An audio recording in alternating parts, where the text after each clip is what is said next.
welcome back to my channel. It's your girl Jasmine, and I am going to do a quick get ready with me while I'm doing my do my makeup with y'all while I share our infertility PCOS story.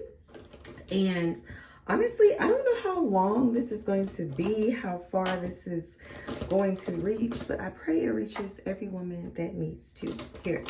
So let's get into it. First off, I'm starting, it's my baby right there. Yeah. Starting off with my e.l.f. primer. So, girlfriend, what you want to tell the people? Yeah, so when I started out, so when I was younger, I always just had a feeling that it would be difficult for me to have children. I don't know why, but I just always had that thought. And I honestly did not. I come from a big family, 6 of us that grew up in the house together. And I was like, you know what? I don't even want kids. Kids are bad. It's too much. I'm an independent woman. I'm gonna be a boss. Blase, blase. And then as life went on, you know, you grow up. I started dating my now husband, and I'm like, okay, he would be a great father. And so from there, we eventually got married, dated for 2 years, got engaged like 4 months.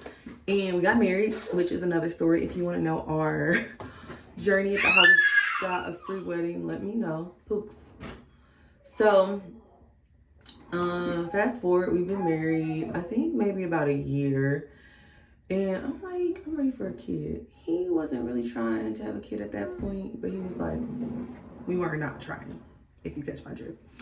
And so this was right, we got married in 2019. So then 2020, of course, the pandemic happened and I gained a lot of weight. And so when we got married, and I'll put a picture, when we got married, I wasn't my smallest because around that time, my grandfather, who I lived with at the time after college when I came back, he had got sick from cancer and he ended up passing away. And so there was a lot of stress with that, my living situation and like moving and trying to figure out what I was going to do. And so from there, I gained probably like, I don't know, like 30 pounds in like 2 months. And after that, I was just like, okay, like this is just life and like, it'll be cool. So fast forward to maybe, I don't know, a couple months later, I'm like, I'm still gaining weight. And so I already had like laser hair removal earlier in life, like in my early 20s, like 22, and it works. But then the hair on my chin just grew back. So I was like, you know what? It may be PCOS, I'm not sure. Let me go get tested. So I ended up getting tested. I went to my primary care physician, family doctor, and she referred me to my OB/GYN, who I love. Shout out to Dr. Julia Johnson. Period. So she referred me to her, and they did an ultrasound on my ovaries, and basically that's when we saw the cyst, and it made sense why I was gaining weight and just like having some other issues. I couldn't keep the weight off. I couldn't get the weight down. And my doctor was like, well, if you want to get pregnant, you need to lose weight. And I'm like, yeah, I'm trying, but nothing's working, which in hindsight, I was not eating healthy, nor was I working out the right way. I was working out, but I was doing high intensity workouts, which, you know, if you have PCOS, you're supposed to do low intensity, like yoga, Pilates, just stuff that doesn't spike your cortisol. But at that point, again, I didn't know that, and I honestly I don't feel like there was a lot of content out around PCOS in like 2020 until maybe like, I don't know if I just started looking for it more, but I feel like I started to see a lot more women who had it and come forth about it in like 2021. Because I think COVID, that's just my hunch, I feel like COVID made us all kind of look in the mirror, and it definitely made you look at the Zoom like, okay, what do I want to change? So at that point, I'm like, okay, well, obviously we need to figure out, do we need to do infertility treatments? Like, what can I do? And my primary and my OB were both like, no, like, you're very young, which I was like 27, very young, like, just wait it out. Like, it's gonna, you know, just let's play it out, like, before we start to do anything extreme. So I'm like, okay, cool. So fast forward to, I want to say it was like maybe 2022. At that point, I'm like, no, something's got to give. Like, we're supposed to be, you know, having baby by now. We've been married 3 years, which in hindsight, no. We were traveling, like, we was kicking it. And so I wasn't on any birth control, praise the Lord. So I was just letting my body kind of do its thing. And so, and then in 2023, that's when I was like, okay, it's been 4 years, like, let's try something. And so, or no, I think it was 2022. So I did progesterone and this progesterone, you take it for 10 days. You take it for 10 days, and it's supposed to kickstart your periods, because one of the symptoms I had with PCOS, and everybody is different, was that I know, I'm trying to tell them the tea. One of the symptoms that I had was I didn't have a period, like, which I started having periods consistently in college, which again, going back in hindsight, was not healthy, but I was just so happy because, you know, it's college, like, I don't want no period anyway.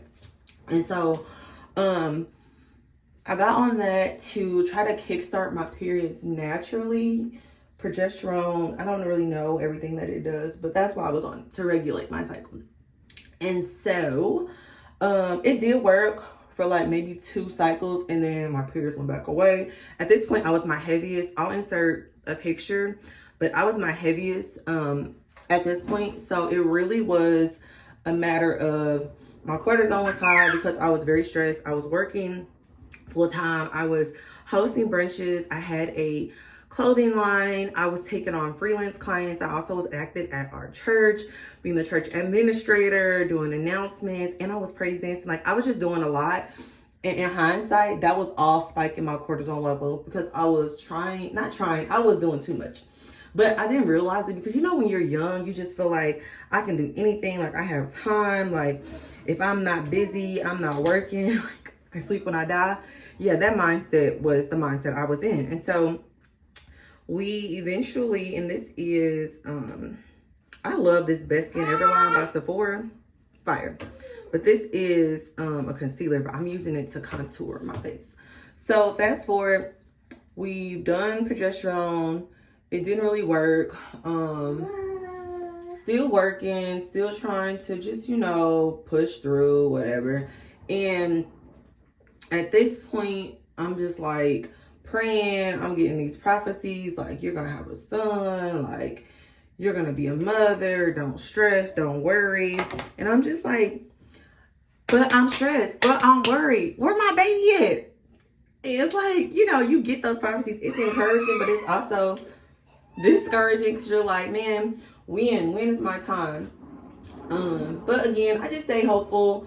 I did get stressed about it and sad, but I just kept going. So fast forward to 2023. I guess it was the end of 2022. So the end of 2022, I ended up getting pregnant, and we were very excited, but I had this feeling of like, it doesn't feel, this is not how I should feel if I'm pregnant. Not physically, but just like mentally. It was like, I think it was the Lord preparing my spirit for the fact that eventually we had a miscarriage. So we don't know how far along I was, because when we went to get the first ultrasound, and I was telling them like the date of my last period, which was like me guessing for real, I didn't really have a hard date.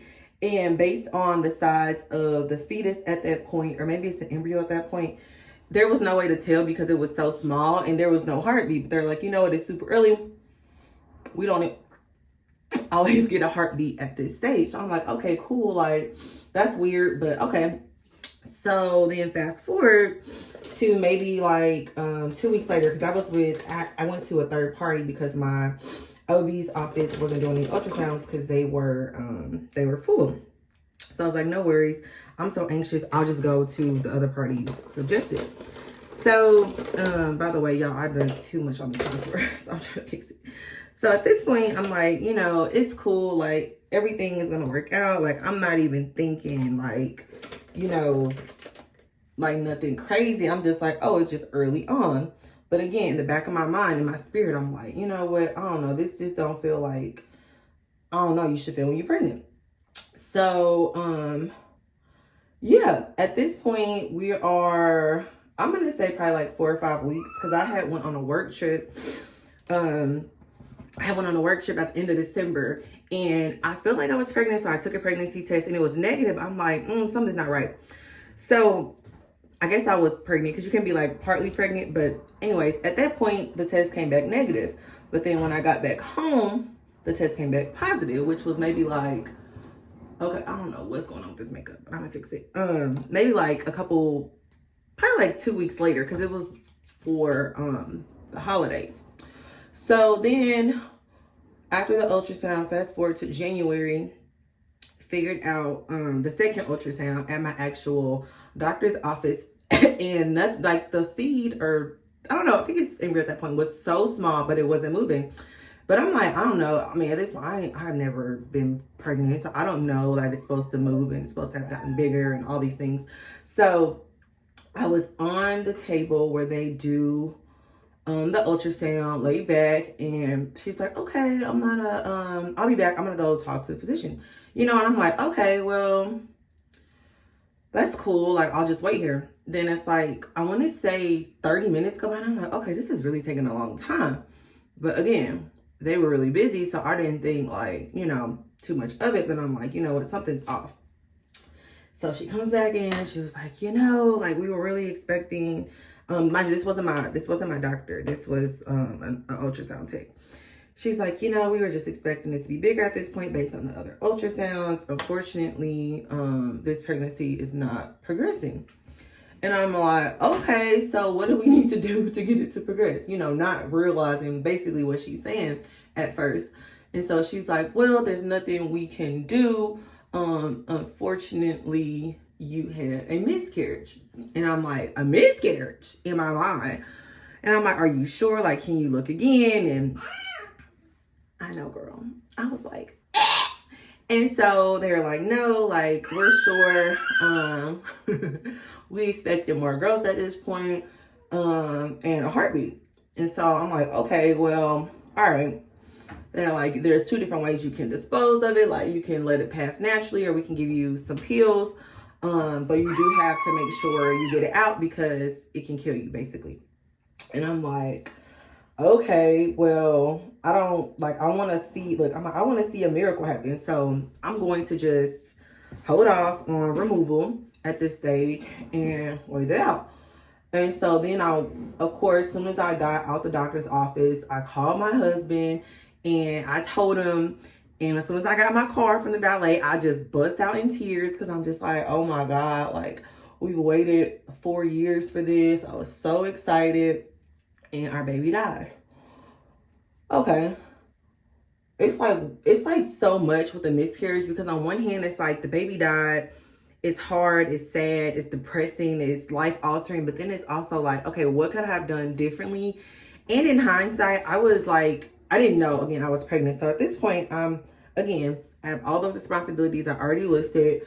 I was on a work trip. I was working out. I was wearing a waist trainer. I was in the sauna, which when you are pregnant, you cannot be in the sauna and you cannot wear a waist trainer. Like, I was doing all these things. Again, I do believe in God's will, God's plan. So I'm not going to say like, it wasn't his will for me to have that miscarriage, because I think it was, because in hindsight now, I'm like, my body, actually, let me not go there yet. So miscarriage happened. I'm trying to figure out like, okay, well, I don't want to get rid of this baby. Like, it's my baby. I want to leave it in there. And I started watching all these videos on YouTube, like how people took the pill and how that affected them. Now, personally, when I had my miscarriage and I ended up taking the pill, which they help you can get a procedure if you're further along, but because I was so early, I was able to pass the baby at home.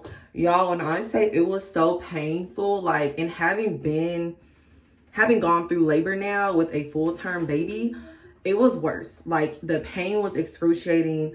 The cramps, the contractions, they were just really bad. And, you know, I felt when the baby passed, because you just get that instant relief. Like people say who have vaginal birth. I did not have a vaginal birth, so I can't say if it's comparable, but yeah, honestly, it was such a surreal moment. And just like the bleeding, and I was off work, like it was just a lot going on in my mind and in my heart. And I'm just like, Lord, like, why would you do this? And, you know, I feel like I went through postpartum with that miscarriage. Honestly, I know I had mood swings. I gained weight in my stomach. Like, I feel like it was just sitting there, which was another thing that was very stressful, because it's like, you want to be cute, you want to feel strong, you want to, you know, like have a sense of normalcy. But at that point, I really didn't have a sense of normalcy. I felt like I was just kind of floating through life for a little bit. And then like I was doing fashion content at that time, and so it was just like nothing was fitting. I just felt very, I don't know, just bad in my clothes. I felt fat, I felt ugly, I felt huge, like I just felt bad. So that happens. But then, you know, that was in January, and so then right around I would say February, when the procedure or the baby had passed, and I was like, okay, at this point I'm going to rest. And then around like March, because my husband's birthday's in March, I was like, you know what, let's just try to like get out of this funk and try to move forward. And, you know, God has a plan. We start going to a new church, and I was just like, you know what, I'm just gonna be hopeful. And I just pray that this spirit of heaviness just breaks off of me, this spirit of like low self-esteem, depression, just feeling very just down about myself. So fast forward to that May, Mother's Day, I put up this post, and I was feeling great, honestly. I was like, you know what? My husband celebrated me. I'm like, I'm a mother. Like, it's going to be okay. Like, it's going to work out. And I feel like God just really, he released me to be okay with whatever his outcome was. I started back working out, and I was walking, and I just felt, I don't know, a sense of freedom, because it was like, you know what? God's plan is perfect for my life. Eventually we're going to have a kid. And if it's not in this season, like I'm totally fine with it. Y'all.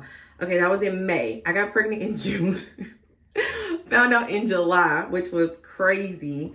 But it was like early July. Like it was the 4th of July weekend, which is crazy because Mother's Day is like that first week of May. And so I really do feel like that release and letting it go was what led to us being able to conceive naturally.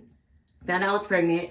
Oh my goodness. I was so happy. And this time it just felt different. I felt like, man, this is our baby. I'm running late. I gotta hurry up. This is gonna happen for us. Like, I just felt good. And so I was nervous though. Don't get it twisted. I was nervous. I was just like, this is gonna happen. So then, y'all, this be the hardest part. So then I was like, you know what? I don't want to tell anybody because it is just too early. Like, I don't want to tell anybody. So we told one of our closest friends. Shout out to Nico, like that same day, because him and my husband were out.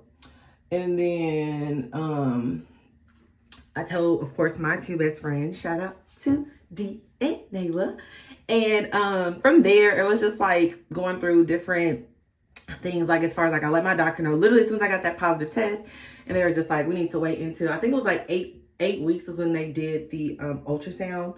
Maybe they did one at 6 weeks because of my miscarriage. I can't remember, but yeah, it was crazy, y'all. I really feel like in hindsight, like 4 years, there's some people that waited 10 years, 15, like, you know, it's not a long time per se, but it felt like forever to me. And I think the hardest part really was just like feeling like, is this going to happen? And then when it did happen, the fact that we had a miscarriage, I was just like, Lord, I know that you love me. So what is going on? Like, but yeah, now we have our little daughter. She is amazing. I love her so much. She lights up our life, and she's just, I don't know, she's just perfect. I'm going to talk about her a lot on here. I'm not going to show her face because I just don't feel like she should be on social media at this point in life. And My husband and I made that decision very early on. So you won't see her face, but she'll be around as you heard her in the background. But let me know if you have any questions about fertility, if you have any questions about our journey, or you want to know anything else. I honestly just gave you the quick and dirty, but you know, if you want to know about anything, just let me know. I'm happy to answer questions and just be a sounding board.